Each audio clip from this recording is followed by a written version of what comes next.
Hello, world, and welcome to episode 236 of Geek Leader Podcast. I'm your host, John Rauda, and today's sponsor is A2 Hosting.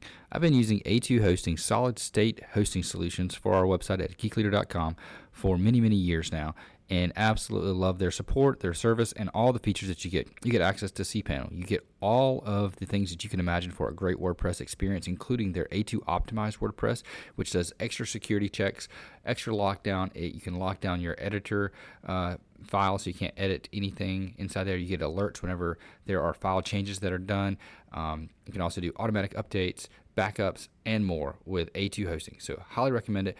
Go to geekleader.com/A2 to get more information and to sign up for their solid state turbocharged speed hosting today. Again, that's at geekleader.com/A2. All right, Geek Leaders. Today on the show, I've got Arthur Woods, and he is the co-founder of Matheson, the author of a book called Hiring for Diversity, which we're going to talk a lot about hiring right now and this great resignation that we have going on. He's also a social entrepreneur and an advocate for the LGBTQ plus community. And we've got a lot of cool things to talk to. He's been Forbes 30 under 30 and 40 under 40 by BEQ, a three-time TEDx speaker. So one of my TEDx fellow alums, which is awesome. And he's helped out a lot of big companies that we'll be talking to as well later on. So with all that being said, Arthur, welcome to the show. Hey, thank you so much for having me, John. Hey, if you don't mind, just tell the audience a little bit about kind of your background, how you got to where you are today in your career, and what are some of the things that you're working on, just to lay some context for our conversation. Sure. So, John, I grew up in rural Northern California. I grew up in an evangelical Christian community with a single parent mom. And basically, I landed in college very much kind of out of my element. I was, socioeconomically probably the least wealthy person at my school. I actually came out in the LGBTQ community halfway through college. And so it was really interesting, being a white cisgender man, I feel like my story has been a lot about recognizing privilege, but also in a few cases, having that feeling of not belonging, And so when I came out halfway through college, I, didn't feel like I really fit in well. I ended up landing in a corporate job where I, observed a lot of homophobia from my initial team, and my first couple of years in my career, I felt like I was, having to be a completely different person at work than I was at home, and that crippling feeling of not belonging, of not feeling safe at work, was one that it ate away at me in many ways, and it wasn't until I landed in a super inspiring team that embraced everyone, for who they were, and really created a sense of psychological safety for everyone, that I was inspired to come out at work, and really it set me on a path to focus on how we build technology to bring out a sense of humanity in people's jobs every day. That became kind of my personal, what I felt like my calling was really at work. And so for the last, 15 years or so, I've started various social enterprises and technology companies, really aimed at doing that, at building inclusive environments, helping people find their best selves at work. And, with our newest venture, Matheson, which we launched two years ago, we're focused on building technology to minimize bias and help organizations advance diversity through their hiring. So let me just ask you this stupid question. It might not be stupid. I don't know. Where did the name Matheson come from? Yeah, so Matheson is the middle name of Alan Turing. And we named it after Alan Turing because, as many know, he cracked the Enigma code, the German Enigma code in World War II. Yeah. And really was instrumental in helping the Allies win the war. But he was actually persecuted at the end of his life for being gay. Despite his enormous achievements, he actually was he faced a great deal of persecution. So, we use data we use data to basically identify where there are inequities, and in many ways, we kind of we aim to follow in the footsteps of the amazing achievements and impact of Alan Matheson Turing. I think that's awesome. I'm really glad I asked that question then. Yes. So yeah. And I've been actually, this is crazy. I've been watching a whole bunch of like World War II movies for some reason. Uh-huh. And I don't know why. I was listening to a podcast by Dan Carlin, Hardcore History, and he was doing some World War II stuff. And it's just amazing, like how. And I think what I was trying to do is get myself in setting a different mindset of how bad things were then, because people say, oh, we're living in like this horrible time where everything is complete. There's so much inequality, there's so much division and so much hate between vaxxers and unvaxxers, and all this stuff that's going on. And I'm like, yeah, but we're still living in probably one of the best times to be alive. We really, really are. Yes, it's bad. Yes, we can improve. But what's awesome is that we're getting past some of the murder. So some of the struggle that's been there, like all the people, like I was listening to it and I hear about 10,000 people dying a day, in the Japanese, in the Pacific theater. And now we're like, okay, we're not losing nearly that many. Well, let's take our efforts that we could put on war and put them into how can we improve the things that we are going through now. And yes, we have a lot of work to go. We have a long way to go, but we need to stay positive. And I think I'm just really glad I asked that question, because Alan Turing is kind of one of those unsung heroes that was, I guess he was a sung hero, and then kind of didn't he get arrested at some point for? Yes, he did. Yeah. I mean, he had quite a challenging career. And I mean, throughout his career, he was closeted, and he it was one of these just, pretty, extraordinary stories of someone who made such an amazing impact. And yet, he couldn't just be himself. And it just, to me, it's exactly what fuels us every day of, envisioning this workforce that, our mission is to build a workforce that represents society, the rich diversity we see in society. And to create environments where people, don't face the kind of headwinds like, Alan Turing did. And we know that there's a long way to go, especially as we go abroad, as we leave the United States and look at sort of, in many cases in other countries where we have a long way to go just to achieve gender, gender equality, much less for every other community. So we're really, we know our work. We have our work cut out for us, right? Yeah, absolutely. So one of the topics that's been, right on the forefront in my field is this great resignation that's going on, where it seems like there's a lot of people leaving their jobs, looking for new careers, or going to a company that it works remote. And it seems like it's really difficult to hire people right now. And I feel like a lot of the things that I'm seeing is that companies are just, they're not going for the best candidate anymore. They're going for the easiest to hire. And what are you seeing right now? Well, the Great Resignation is really threatening a lot of the DEI, priorities that we saw kind of come to a head in the last year. And I mean, to your point, John, what we're seeing right now is that organizations are losing, they're losing team members at a faster rate than they've seen in the last decade. And a lot of this is that folks that would have naturally left in the last 14 months waited, during the pandemic, because it's a strange time to be changing your job. But now that there is sort of this line of sight into the world returning to some sort of normal state again, people are realizing, especially from the last year, wow, I maybe was not as inspired in my job as I wanted to be. I want to find something new. I'm ready for a change. And so what's happening is a lot of organizations are under capacity.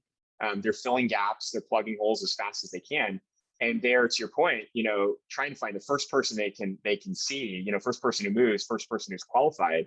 And oftentimes what that means is they're sacrificing that diversity commitment that they made in the last year in the spirit of plugging holes. And that's really problematic. Our belief is that we can cast a wide net, and we don't have to, sort of forego our diversity commitment in order to find the most qualified candidate. In fact, if we cast a wider net, we can find even more qualified people. So it's not a trade-off between talent and diversity. It's actually a both and.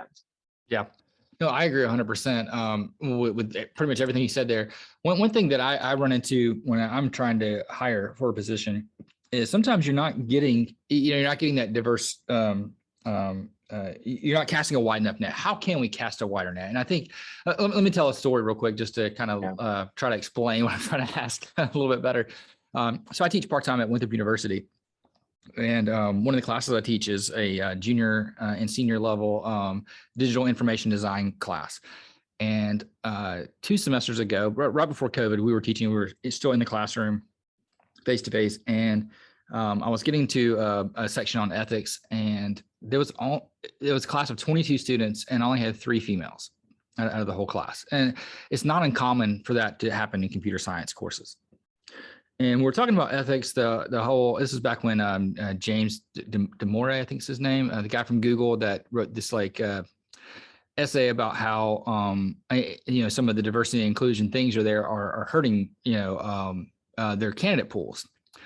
And so we wanted to talk about that just from an ethical discussion, have a discussion in class.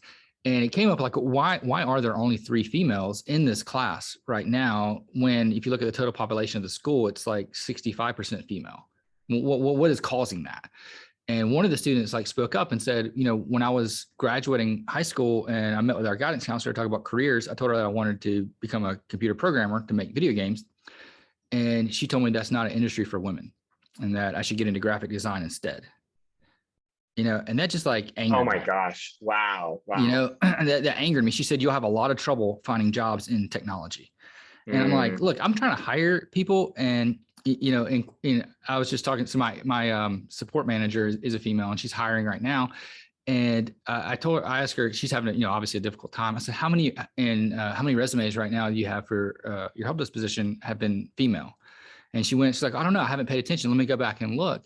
And she went back in our last 30. That's all she had in her, pulled up on her page. The last 30 were all males. I'm like, well, why is that? What can we do? Do we need to change our verbiage? Do we change our wording? What do we need to do to try to attract a more diverse population of people? Well, it's a great question, John, and I think it's across the board, right? So the first thing that we should all sort of think about is the fact that before we even think about, reaching out to people or how we attract people, we have to ask, do people from underrepresented communities really, really want to work with us, right? Are we building environments, that set people up to be successful, that are going to create real cultures of inclusion for people? I think oftentimes employers get in this mode of, let me go source people, let me go just try to recruit people, without sort of recognizing, wait, how is it that when I bring people in, they're going to be successful here, they're going to thrive here, right? Yeah. So the first thing is that, I mean, that, we talked about in our new book, Hiring for Diversity, you can't successfully focus on diversity without first addressing inclusion, right? Mm-hmm. So there's that really important piece that, this all starts with the culture and with the teams that we create, right? The second is that, we should get clear on what we mean by diversity. In many cases, we interviewed hundreds of leaders for our book. And one of the common themes that we observed was that there wasn't a unified definition of what we meant by diversity. Some individuals really thought of diversity only in the terms of gender and ethnicity, while others had a much more holistic view of diversity, and they focused on different aspects of diversity. John, I know you've mentioned in the past, the whole challenge of ageism.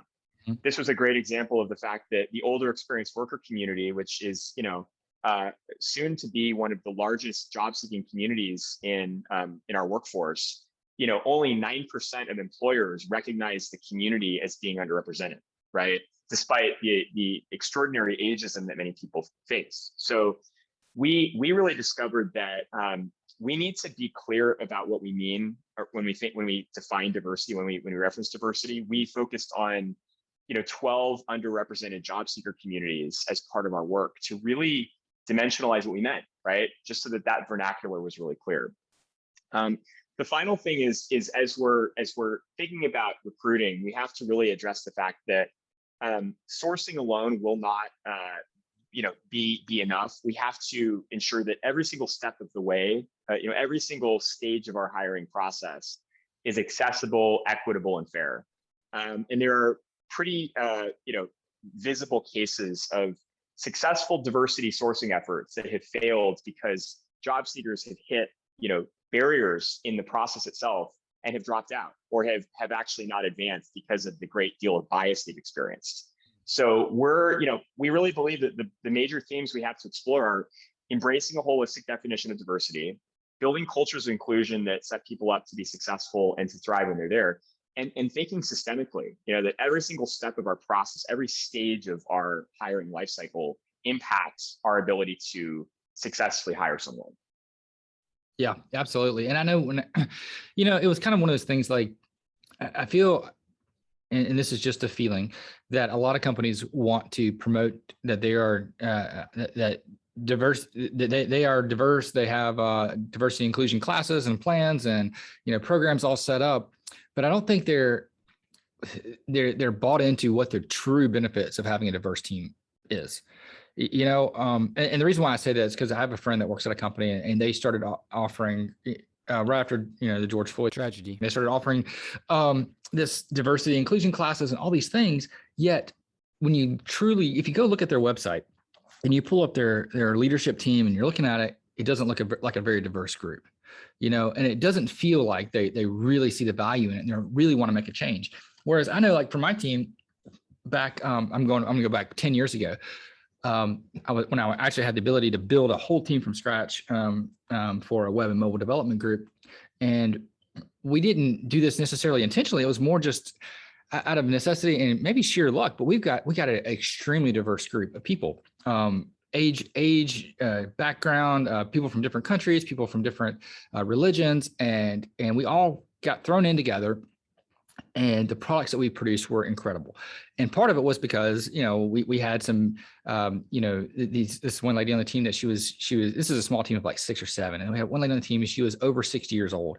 And she offered some insight that we just never would have thought of as being, 20 and 30 something year olds, and then we had another guy on the team, and he was in his 50s, and he had some really good insight. We had someone from, a very impoverished country that grew up his whole life there and has his green card and is over here making a difference, and trying to build a new life. And we had him coming in there. We had a person from the military who traveled all around as a military kid, and it was just like we had all these different backgrounds and different people that were able to kind of come together and talk about things. And we were able to see things from very different perspectives and build a user interface for applications that was totally different than what we had before and was extremely successful.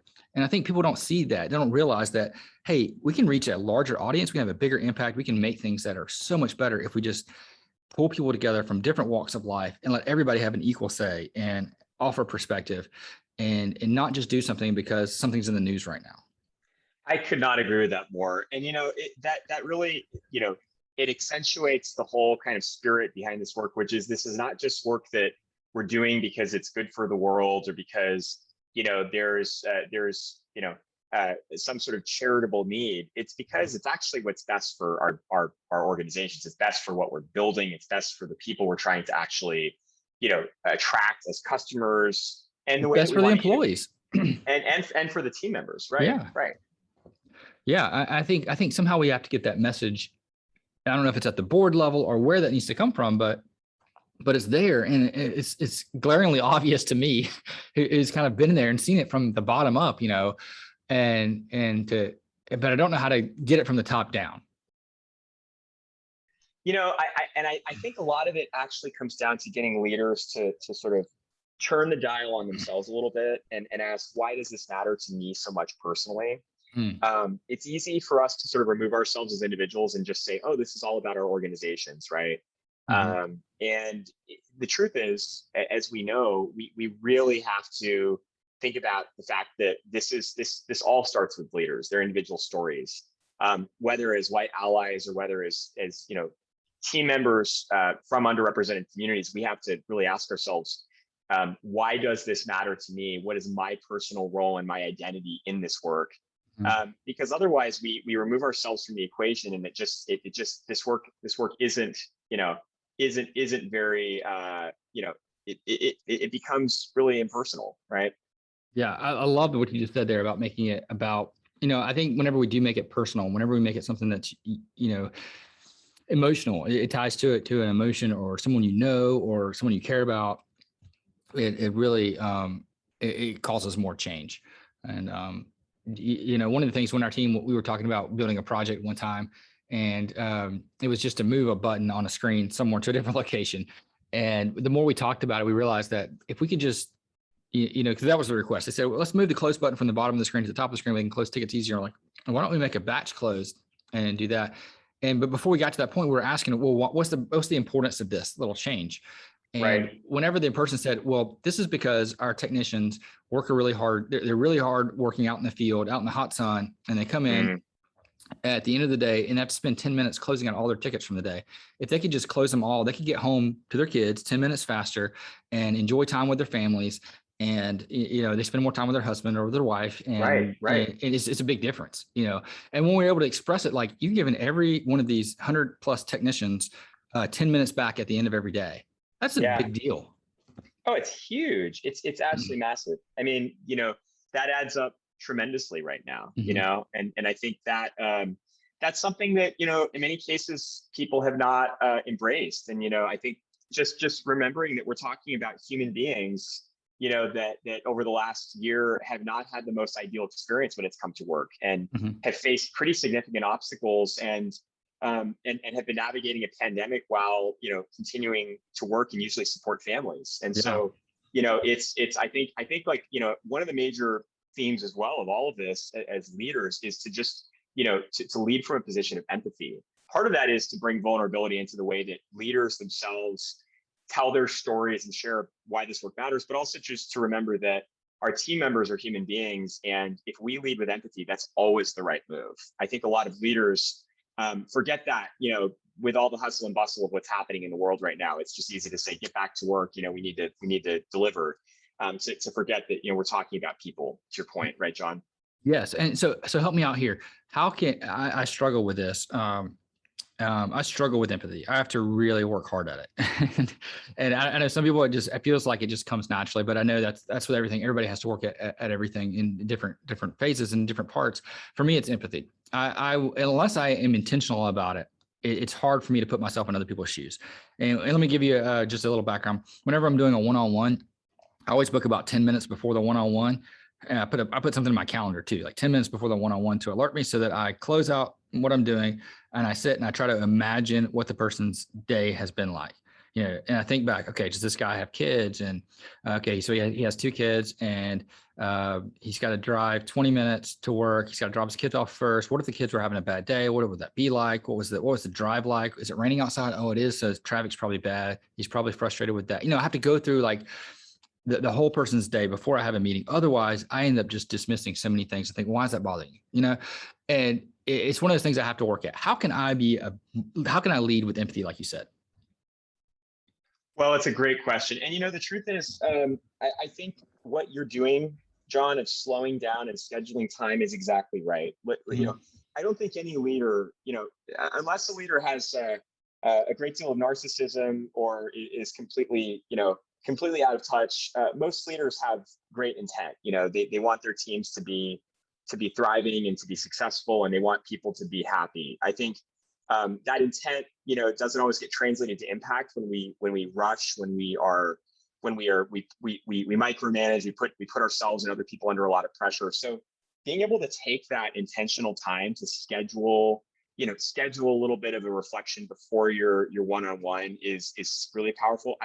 One of the things I've been trying to do is to actually just take a mental note of my team, right? And ask myself, how much time did I spend with each team member this last week?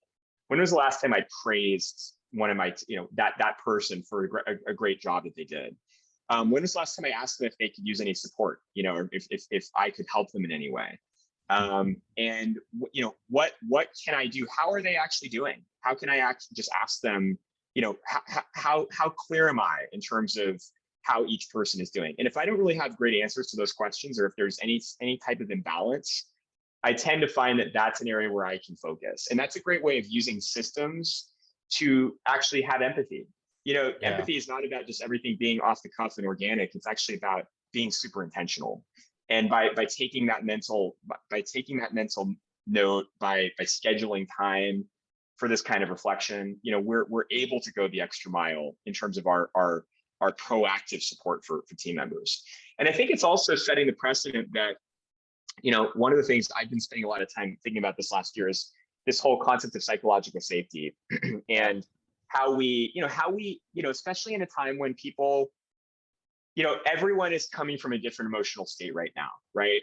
There is not a single person who had the identical reaction to the events of the last year, right? If we think about it, everyone had a different context at home, had a different emotional reaction to some of the egregious, racial and injustices that we all witnessed, and everyone's personal identity and lived experience contributed to the unique kind of reaction that everyone had. And what that meant is that, not everyone shows up at work, even in a great culture where everyone's happy, everyone seems happy. Not everyone shows up to work and feels safe, and that may translate to someone not raising their hand and contributing. It may translate to someone feeling like they have to alter an aspect of who they are at work so that they fit in, or they don't want to challenge an idea that they think is problematic because they're afraid they're going to get shot down, all kinds of different sort of variations of that. But I think as leaders, we have a chance to really signal to our team that we're not only empowering them to be themselves, but we're inviting people to contribute, participate, and actually to challenge. And that is the ultimate sort of juncture where innovation occurs, when someone feels safe and sort of a sense of ownership and buy-in enough where they actually are willing to raise their hand and challenge something that they don't feel is right. That's really what we aspire to create on our teams, and many people don't experience that every day. So as leaders, we have a chance to really invite that, not just to sort of reach out to people and ask how they're doing, but to invite them to be involved at that level. Yeah, I know. I really like that because when you lead a larger team, you see all kinds of different reactions from everything. Racial inequality issues.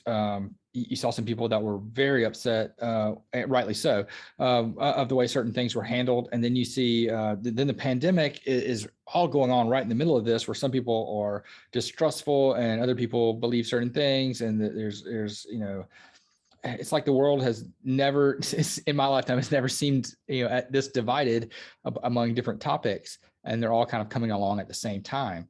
But you're right. Being able to allow for a place where people can feel safe, whether that's safe because we're protecting people's health or we're protecting their rights, whatever that is. That's one of the things we have to do. Yeah.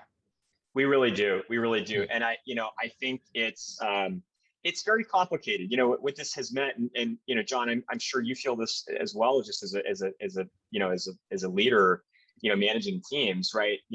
This is a very complicated and challenging time for leaders, especially ones that care, right? Mm-hmm. The playbook for leadership just got a lot more complicated. And I think we have to acknowledge that first of all, it's not as though we have this, sort of end-to-end new model, like proven model for leadership right now that has been tested, for many, many years. The new leader is navigating a lot of uncharted territory, and to be a leader who cares, who really empowers and drives performance at the same time as creating psychological safety and embracing all aspects of diversity. It's creating a huge kind of challenge for leaders who have to just admit also that they don't know. The new mode for leadership now is not to say you always have the right answers. It's not to always lead with unbridled confidence. It's actually to be willing to admit you don't know, and to have this element of vulnerability that I think the traditional kind of playbook for leadership, if we look at the Jack Welch era, of sort of the confident leader that must not show weakness. This is a very different posture for leadership, right? And I think that's challenging for leaders who maybe are used to the old playbook as well.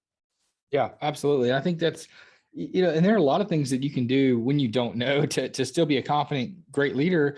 And I think people respect it more when you say, I don't know this, but why don't we get together and figure it out? Let's work together. And, maybe this is something you can take over and you can empower someone and give them. That's one thing. I really don't like the word empower, because a lot of people, they don't really empower people. They just give them tasks, it's like, no, you got to give them the responsibility too. You've got to give them the budget. You've got to give them the money. You've got to give them everything. Yeah. Yes, that's exactly right.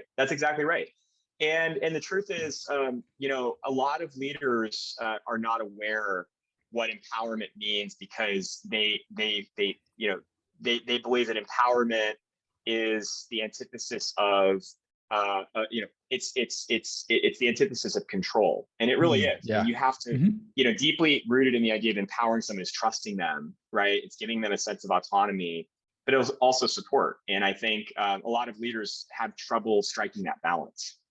Yeah, they do. And, and that's, I actually gave a talk on that a while, several years ago, because I struggled with giving up trust, trusting people. And, I had a talk called Trust Doesn't Come from a Title, because it doesn't matter if you're the CEO, if your team doesn't trust you, it doesn't mean anything. They're not going to trust you just because you're a CEO. You have to build that and earn that. And it's right. One of those things that once you are vulnerable, then they're vulnerable back with you. And a lot of leaders they want it to be the other way around, and it doesn't work that way.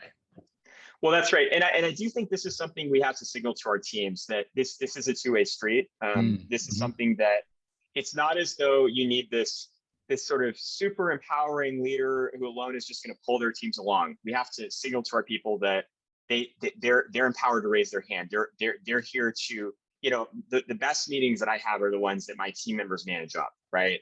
They set the agenda. I'm here to support. It's the inverted pyramid. That's I think the ideal situation for an empowering manager who comes in and is told by their team what they need from their manager to be successful. That's an amazing situation to be in.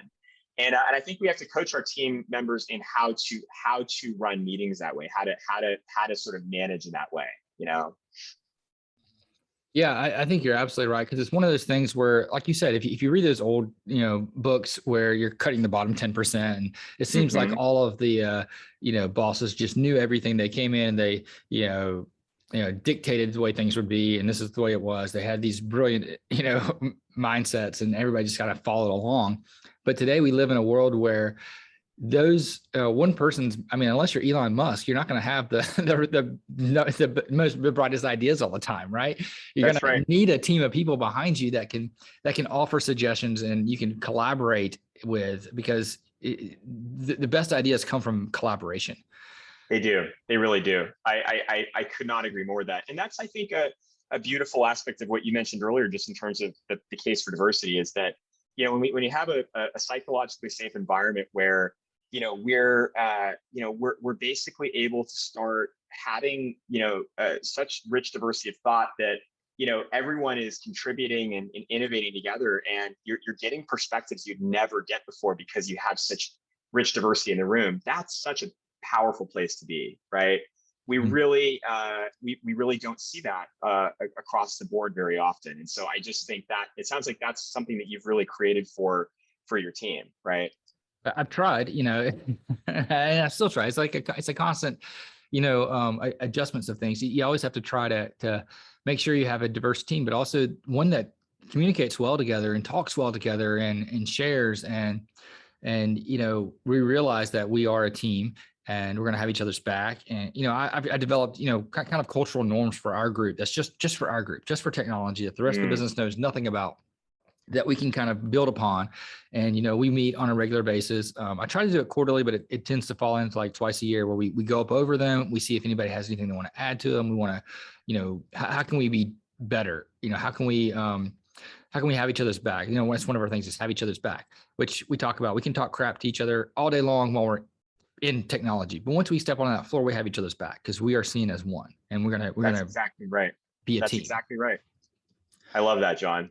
How many folks are you like, tell me a little bit more about your team, and like what, how do you see all of this, how do you see all of these themes sort of, apply to the way that you're kind of currently leading on your team? I think right now so we have different groups that have to work together. So I have our Helpdesk and support team, and they have their own manager when they report up through us, and our applications team, who also reports to that manager. Then we have our infrastructure, which is like our networking, network security, server admins, storage administrators, backup administrators, and they all work together too. And we all have to come together. So we have individual team meetings, with each group kind of on a weekly basis. And some groups have like their daily stand-ups in those meetings, but then we come together on a regular basis and try to do like social events of different types. And COVID has kind of put a damper on some of that because it's not like I can just drop pizza off, and it's all hang out. But it's a little bit more, deliberate and a little bit more challenging. But, we try to do those meetings where I have brought pizza to the office because we're back in the office now. And then we'll jump on Teams and we'll do a Teams meeting where we'll share, I'll share my screen. We'll talk about our team values and our cultural, what I call our team code. And we'll go through them. We'll talk about them. And then we'll talk about like, what do we want to see next year? What do we want to do next year? Not just projects, but what do we want to do together? What do we want to do as a group? And mostly it is around work and projects and things like that. But every now and then it's like, hey, why don't we do an escape room? Why don't we do something, different? I love that. And figure something else out. I love that. I love that. And I feel like that, we can't forget in all of this work, especially how quickly we're all moving to keep the joy, and I love that it sounds like that's something you've really embraced, of just remembering that like we're all people, and that, just having a great time together and having shared experiences together is really the heart of most successful teams. Yeah. Well, let me say one thing. It's like you're keeping the fun and the joy in all of this too. I do want to say one thing. It's way harder with a larger team. So like where I was at, if I go back in time, 6 years ago or 7 years ago, I was managing a smaller team. We had only 6 people on the team. And, we were able to do far more with that group as far as like things together. And we started a program, I go back, it's probably 8 years ago now, where we would volunteer once a quarter together. And it started out with just like, hey, during lunch today, our whole team is going to meet over at, this soup kitchen, and we're going to serve together for an hour. And we did that once a quarter. And then next thing I knew, one of the people on the team came up and said, hey, I booked us to do this other event next Friday as our team to volunteer. And I said, oh, okay, well, this is only 1 month away since our last one. And then it moved to every month. So every month we were going and doing something. And at one point, somebody on the team came up and said, hey, there's a habitat build, and we all have to use a week of PTO to do this habitat build. But I booked us, and the whole team did it. Nobody backed out. Everybody did it. They took a week's of vacation to do this thing. That's so amazing. Because they wanted to serve together. And I love that. I don't know if this is related or not, but prior to all this and implementing a lot of other kind of trying to be a better leader changed, my team went from having the worst turnover in the company, where we were losing people. At one point I had, a third of my team was empty seats waiting for me to hire them. We went, 3.5 years without a single turnover. And then software development, that's big deal. 3.5 years without a single turnover? Yeah. And then when we did lose somebody, they got promoted up to a different group in the team, on the company. Wow. So it was one of those things where like everybody wanted to be together. We wanted to serve. And I attribute a lot of it is to serving together and doing something that's bigger than you and your company, that makes you feel good inside, makes you feel like you have a purpose. And it's one of those things that I wish with a larger team, it's a little bit harder to, I can't take all of technology out of the company at once and go do something together, but maybe we can do it in smaller groups. And that's one of the things I have not implemented here yet, is to do some kind of service thing with each group, but it's something I definitely want to do. And I need to figure out the best way to do that. I love it. And I think it's what a great idea to, make these, sort of, gatherings and the shared experiences also about impact. I think it's easy to forget, that especially this last year, there are a lot of people, in a lot of need, that, the pandemic and so many of the other events of the last year kind of widened the chasm of inequity. And so to have that sort of shared experience to give back, I just think that's really powerful. It's really, really, really neat that you did that. Absolutely. And I think it's just getting, like you said, that chasm is just widening and widening right now, especially with, I think this great resignation is even making it worse. It is. Well, what it's doing is it's taking a lot of the folks that already were struggling to find work, and it's now giving, it's creating a lot of noise. And it's causing employers to take their eye off of, the focus on underrepresented communities to just fill gaps. So I think that that's something we honestly really worry about. Yep, 100%. I couldn't agree with you more. I think it's one of those things where when we were trying to do the right thing before, it's like, well, now we just got to fill a position. Wow. I know. Let's I just slow know. down on, We which we is a need shame. to we need to absolutely slow down and just focus on, what matters, right? This is definitely a time when we just, uh, Mhm. we will absolutely cut corners and make rash decisions if we don't focus on a long term and I think more holistic approach. That really Yeah. is time is our greatest enemy in this work. 100%. I could not agree with you more. I think it's one of those things where we've got to just take a break and slow down. I mean, the world's not going to end if and that's what I try to tell my team. And we've had an open position in one of our groups, and the managers, I know she's going to listen to this and she's going to get mad at me, but it's one of those things that's starting to wear on her, having to trying to fill this position for a while. And I'm just like, look, it's not the end of the world. Let's just slow down. It's better to slow down and do things right than to rush into something because we're feeling the pressure of, oh, we found this one person, they were great, and someone else hired them first. It's Yeah, okay. completely. I agree. I agree completely with that. And yeah, look, and I think slowing down is something that applies to every single thing that we're doing. Mhm. Whether that is the thoughtful way that you've been scheduling time before you go to your one-on-ones, or how we intentionally just slow down and say, how are we going to, hire for this next role in a way that's methodical? Yeah. If we jump to, action without thinking, we end up usually reverting to our old and sometimes pretty dangerous behavior. Yes, you're absolutely right. And I think that's one of the things that it's in business. If people think, time is money, time is money. Yeah, but sometimes slowing down and saving a little bit of time will save you a lot of money in the long run. I could not agree more with that. That's the kind of long-term thinking that requires great leadership, because it's easy for everyone to get back to the urgency and the Mhm. short-term thinking, right? Yeah, and you know what? Coming from a technology and cybersecurity background, whenever something seems like super urgent, it's probably like not good. Let's slow down and think about it. Because you get those emails all the time. Urgent, you have to act now. Well, yeah, if you want a virus on your computer, right? So why don't you slow down? Completely. I mean, that's exactly right. I mean, when have we ever made great decisions in rushing, right? It's usually where we've made our most impulsive and rush decisions that we've oftentimes stepped out of bounds. So I think slowing down, we just wrote an HBR article about this, about the need to just kind of take a deep breath right now. I know the universe is telling us to go jump and act in a rash way, but let's try to resist that urge, right? Absolutely. I think that's it's one of those things where I believe and that most people have good intentions and good hearts, but we make bad decisions because we're under pressure or something. There's obviously something out there that's causing us to make bad decisions and do bad things. But I do think pressure and urgency, that's really not warranted when you take a step back and think about it.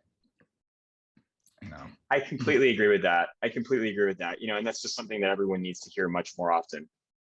Yeah. Well, Arthur, I really loved having you on and having this conversation. Definitely want to have you on again sometime. But how can people find out more about you, Matheson, and where can they find a copy of your book? Absolutely. So you can actually check out our book at hiringfordiversity.com. If you're a leader of any level, whether you're an individual contributor aspiring to one day lead a team, whether you're leading HR and recruiting, or whether you manage a team or a department and you're passionate about seeing diversity grow in your organization or on your team, this is a book for you. And it's a very practical guide that helps leaders really kind of navigate this important work and hopefully bridges the gap between what we want to do and what is possible. Matheson, we have an entire software as a service technology platform that gives employers an end-to-end system to manage their diversity recruiting efforts, to reduce bias, to train the team in really critical areas, and to actually source candidates. And so you can learn more about us at Matheson.io. Matheson being Alan Turing's middle name. So when you go to Matheson, you now know what that is. Yeah, and he's one of the first, like, when you think about cybersecurity and decryption and things like that, he's one of the pioneers that, I'm a big history buff. I minored in history, and I think when I look back on it, he's like one of the first pioneers of cybersecurity. He really is, and data science, and Yeah. it's powerful. I mean, if you to think back to what he was doing, in the 1940s, right? It's kind of remarkable. Yeah, that's awesome. I'm very thankful to have you on. Really appreciate it. And Oh, thank you, John. This was awesome. I really love your thoughtful approach, and thank you for taking the time today. if you enjoyed that episode, please leave a rating and review in Apple Podcasts. I'd greatly appreciate that. And also, don't forget to check out merch. We have some T-shirts that I've designed that are on at geekleader.com. You can click on the merchandise section there and check that out. And also, don't forget about the books from our guests. So if you like this guest and other guests that have written books, please go ahead and check that out at geekleader.com. I would greatly appreciate it, and I'm sure they would too.